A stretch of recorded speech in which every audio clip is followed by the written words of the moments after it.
Oi! Hoje a resenha do conto O Golden Gopher, de Susan Strait, aqui da antologia USA no ar, no nosso projeto Contos do Meio-Dia.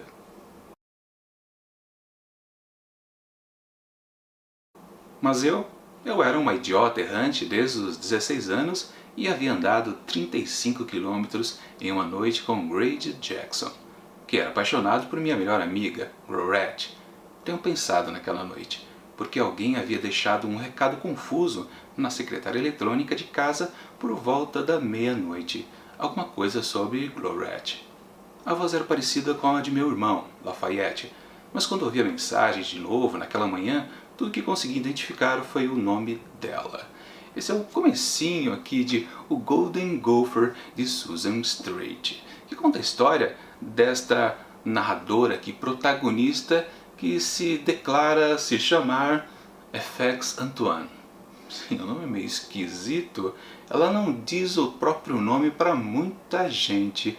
E o que ela é? Qual a sua profissão? Bom, ela é uma redatora de matérias turísticas em revistas de turismo, obviamente. Ela viaja por aí pelo mundo e fica fazendo aquelas matérias de repórter em loco. Então, FX Antoine é um nome de guerra, um nome jornalístico. Na verdade, ela se chama Fantine. E aqui, no começo dessa história, ela está justamente se dirigindo ao encontro de um seu novo editor, de uma outra revista que ela não tinha ainda participado. Eles vão combinar uma matéria onde ela possa fazer uma viagem para o Brasil. O Brasil é bem citado aqui neste conto. Minha avaliação do texto. Logo que eu comecei a leitura e comecei a avançar algumas páginas, eu fiquei com uma sensação que acontece às vezes em alguns contos, até mesmo em romances. Você começa a história, avança um pouquinho e depois, em certo ponto, já que aconteceu algumas coisas, você se pergunta, mas espera aí, qual é a história que está sendo contada aqui? Sim, eu conheço alguns personagens, conheço a ambientação da história, mas o que de fato eu preciso ler até o fim? Às vezes, muitas histórias não dizem exatamente qual é o objetivo ali do seu personagem protagonista. Só coloca ele em alguma situação, mas parece que não há um objetivo ali no horizonte. Por que ele precisa fazer aquilo? E em textos assim, em certo momento, depois às vezes de muito tempo, alguns livros, alguns romances, que depois de 100 páginas você de repente diz para você mesmo, até em voz alta, puxa, começou a história deste livro. E é exatamente o que estava acontecendo aqui nessa história de Fantine. O que ela precisa fazer para cumprir a sua jornada como um personagem de uma história. Não dava para saber durante muito tempo. Lá pelas tantas, deu para perceber que é algo relacionado ao Grady Jackson, que eu já contei ali naquele trecho que eu li, que é um amigo de infância dela, que ela tem uma certa paixão, mas que não se desenvolveu. Porque se aquela história ali que eu contei começava aos 16 anos, agora a narradora dessa história já tem 35 anos. Tá, então é isso. Aqui é uma história de memória. Ela está revivendo o seu passado. Bom, sim e não. Na verdade, aqui nesse conto a gente fica vendo ela pular de tempo o tempo todo. Podemos perceber umas 3 épocas diferentes aqui na narrativa. A presente aqui, que é o principal da história, se bem que isso não se destaca na verdade muito, o passado lá com seus 16 anos e alguma coisa ali no meio que varia bastante. Não dá para ter muita precisão, mas com certeza as cenas vão trocando o tempo todo. Isso também ajuda a deixar o texto um pouco confuso. Em que época de vida ela está? Jovem, adulta ou no meio do caminho?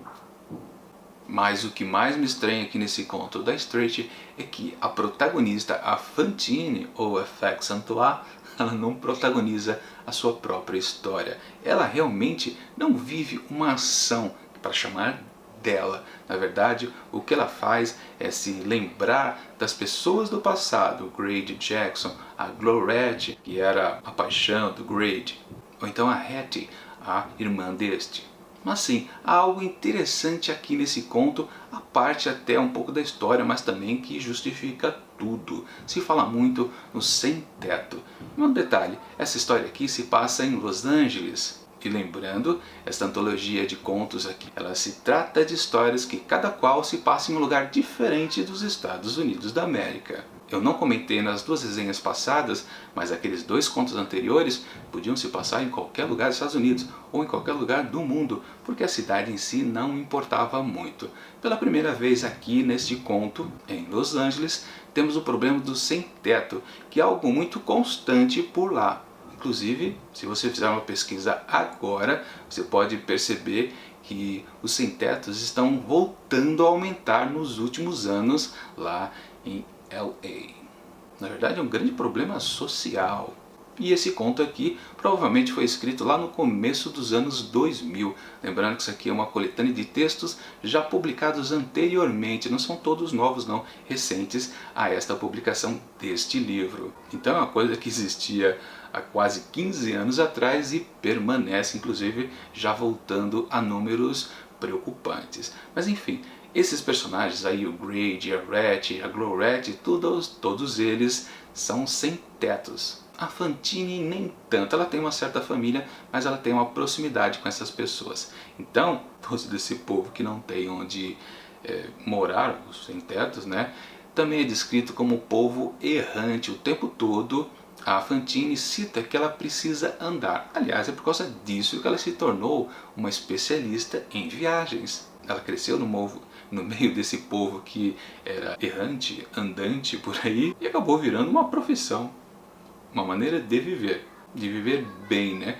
Talvez um sentimento para essa personagem protagonista é que ela se condoa dos seus amigos que andam e continuam na marginalidade, e ela não. Ela continua andando pelo mundo, mas tem lá o seu dinheiro, tem o seu sustento, alcançou um outro status social. Por esse lado, o conto é muito interessante, mas em termos de enredo, de narrar uma história agradável, que desperte uma curiosidade, aí não.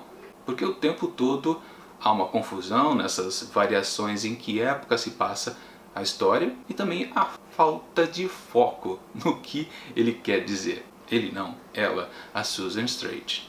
E quando a gente chega ao final, ali na resolução, a gente fala, não é bom, não é satisfatório, é só um pensamento ainda relacionado a viver pelo mundo andando.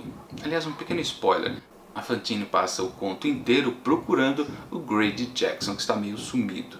Por um motivo que aí sim, esse eu não posso dizer, porque senão realmente estraga a experiência de ler essa história. É um motivo forte, mas também não é. É quase um MacGuffin, para falar a verdade, dentro aqui dessa história. MacGuffin é aquele elemento dentro de uma história onde os personagens ali da história valorizam muito, são muito caros para eles, mas que para o leitor não significa nada. É o caso aqui, na verdade. Fantine procura Grady por causa desse MacGuffin. Aliás, ele também demora um pouquinho para ser apresentado na história. Acho que quase ali na metade, mais ou menos, que ele é comunicado ao leitor. Quando comunica, claro, a gente também não se importa com isso, porque a gente não tem relação com aquilo que é importante para eles, os personagens. Enfim, para o Golden Gopher e Susan Strait, eu atribuo apenas 3 asteriscos. Bom, é isso. Semana que vem, na terça-feira, mais uma resenha da antologia USA Noir. Mas já amanhã temos uma resenha de Monteiro Lobato com o seu Urupês, aqui no nosso projeto Contos do Meio-Dia. Enquanto esses vídeos não chegam, confira aqui do lado dicas das resenhas que eu mais gostei nas semanas anteriores. E, por enquanto,